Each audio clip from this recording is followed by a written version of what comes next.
Cara membaca sab'ah itu, sab'iyah atau sab'ah itu bagi yang tidak mengetahui dianggap aneh ya. Bahkan mungkin bisa dianggap gawe-gawe atau malah disalah-salahkan.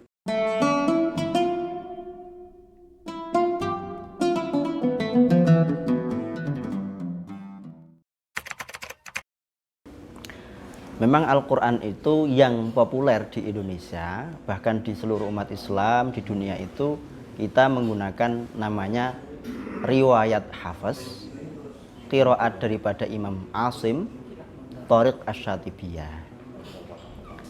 Sebagian ulama mengatakan Al-Quran itu yang mutawatir ada sab'ah, jadi ada disebut dengan qiraah sab'ah. Tapi ada yang mengatakan yang mutawatir itu tidak hanya 7 tapi malah justru 10 asyrah. Bahkan ada yang mengatakan sampai 14. Tapi yang populer di Indonesia itu adalah qiraah sab'ah. Atau kalau di Kudus nyebutnya sab'iyah. Bukan sab'ah tapi sab'iyah. Di antara penyebab populernya qiraah sab'iyah di Indonesia itu tentu saja adalah Romo Kiai Mbah Munawir Abdullah Rosyad Krapyak. Beliau adalah salah satu tokoh utama di dalam mempopulerkan qiraah sab'iyah di Indonesia ini. Kebetulan memang yang selesai ngaji qiraah sab'iyah dengan beliau dari awal sampai akhir ya, sehingga mendapatkan sanad sab'iyah itu si Mbah Arwani. Kemudian Mbah Arwani itu menyusun kitab yang kita kenal dengan namanya Faidul Barokat fi Sab'il Qiraat. Jadi ada dua versi. Ada yang mengatakan kitab Faidul Barokat itu ditulis semasa Mbah Arwani ngaji dengan Mbah Munawir. Jadi beliau sebelum ngaji itu membuat rangkuman kira-kira begitu. Kemudian rangkuman-rangkuman itulah yang sekarang menjadi kitab yang kita tahu itu.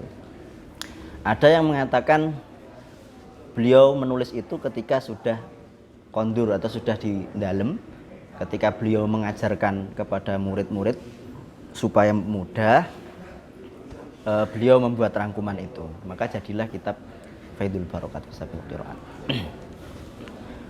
Memang cara membaca sab'ah itu, sab'iyah atau sab'ah itu bagi yang tidak mengetahui dianggap aneh ya. Bahkan mungkin bisa dianggap gawe-gawe atau malah disalah-salahkan. Satu contoh yang paling simpel saja saya kira dalam suratul Fatihah misalnya Ar-Rahmanir Rahim Maliki Yaumiddin. Itu ada yang membaca dengan panjang Maliki Yaumiddin, ada yang Maliki Yaumiddin. Ada yang panjang Maliki Yaumiddin, ada yang pendek Maliki Yaumiddin. Bahkan kalau Imam As-Susi, rawi daripada Abu Amr, itu ada namanya idgham kabir. Jadi mengidghamkan dua huruf yang hidup.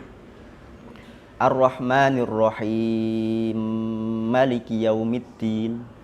Nah itu hal-hal semacam itu. Bahkan ada yang agak nyeleneh bagi sebagian orang mungkin. Misalnya ihdinas siratal mustaqim. Itu shotnya dibaca dengan ismam namanya. Ihdinas siratal mustaqim. Alaihim menjadi alaihum, menjadi alaihimu dan sebagainya. Saya kira kalau contoh saya kira banyak dilihat di ulama-ulama atau di imam-imam yang mempraktekkan bacaan masing-masing. Nah, untuk kita di Indonesia khususnya menggunakan riwayat Hafs dari Imam Asim Ibni Abi Najud dengan menggunakan Thariq Asy-Syatibiyah.